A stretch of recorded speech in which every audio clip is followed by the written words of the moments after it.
एका सैनिकाचे आत्मवृत्त. मी बोलतोय.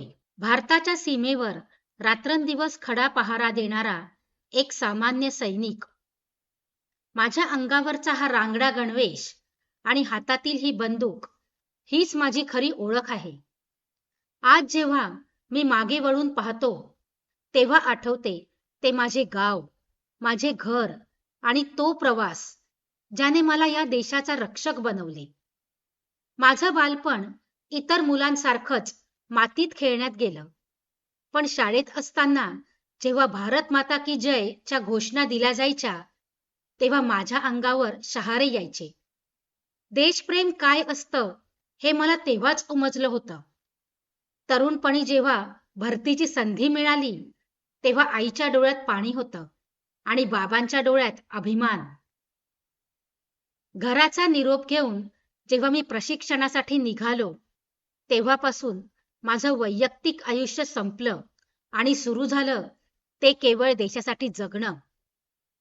लोकांना वाटतं सैनिकाचं आयुष्य खूप सोपं असतं, पण ते तितकंच खडतर आहे.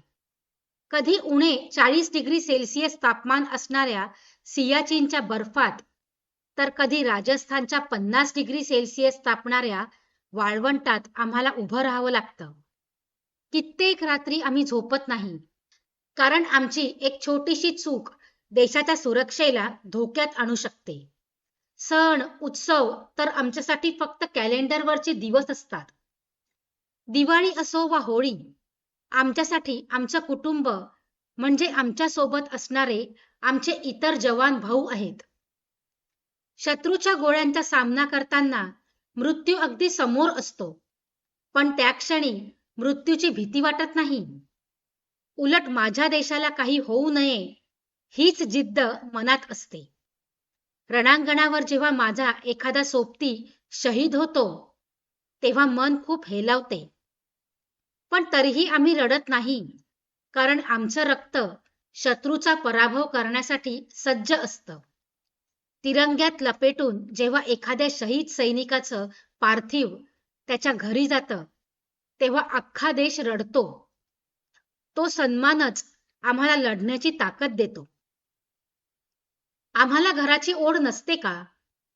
नक्कीच असते. घरी म्हातारे आई-बाबा माझी वाट पाहत असतील. पत्नी पदरामागे अश्रू लपवून माझ्या सुरक्षेसाठी प्रार्थना करत असेल आणि माझी मुलं माझ्या सुट्टीची वाट पाहत असतील. याची मला जाणीव असते. पण जेव्हा सीमेच्या संरक्षणाची आणि घराच्या ओढीची तुलना होते, तेव्हा माझं कर्तव्य नेहमीच वरचढ ठरतं. आज मी माझ्या देशबांधवांना एकच सांगू इच्छितो, की आम्ही इथे सीमेवर जागृत आहोत, म्हणूनच तुम्ही घरी शांतपणे झोपू शकता. आम्ही रक्ताचं पाणी करतोय, कारण हा तिरंगा नेहमी डौलाने फडकत राहावा. मला कोणाकडूनही सहानुभूती नकोय, तर फक्त इतकंच हवंय, की तुम्ही या देशाचे जबाबदार नागरिक बना. देशात शांतता आणि एकता राखा. तीच आमच्या कष्टांची खरी पावती असेल. शेवटी एवढंच म्हणेन, देहाने जरी मी एक दिवस जाईन, पण या मातीशी असलेलं माझं नातं अजरामर राहील.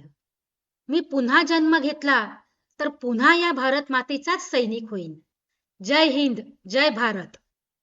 मित्रांनो, निबंध आवडला असेल तर व्हिडिओला लाईक करा, शेअर करा आणि कमेंटही करा. आणि हो, आपल्या चॅनलवर नवीन असाल तर चॅनलला सबस्क्राईब करा. धन्यवाद.